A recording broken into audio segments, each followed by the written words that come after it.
I'd like to ask Richard how he sees ABODE Contemplative Care for the Dying as a helpful way to care for people at the end of life, because it has a contemplative focus and something that's an interfaith approach to caring for people. I think presence at birth and contemplative presence at birth and at death were made to order to keep people spiritually aware.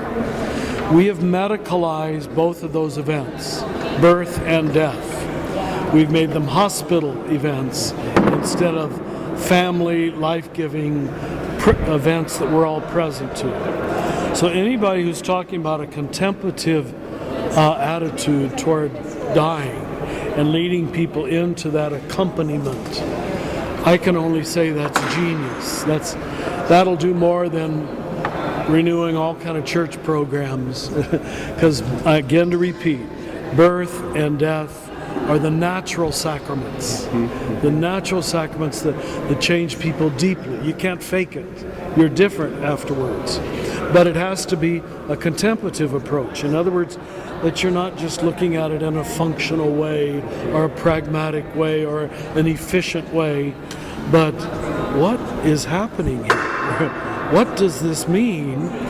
And what does death therefore say about life?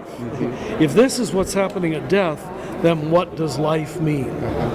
And until you've walked with someone through death in a contemplative way, which not most people do, I don't think they really understand human life at any depth. Certainly not at any spiritual depth.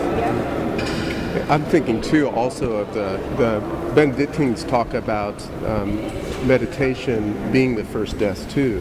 That sense that if we have some contemplative awareness, that we can be with the changes that take place, not only through each and every day of ordinary living, but also attending to people at the time that they're making a transition into death. Yeah, well put. So it changes both parties, you know.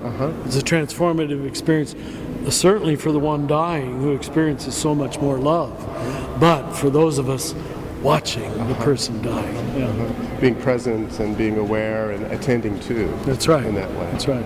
Thank you. Thank you, Richard.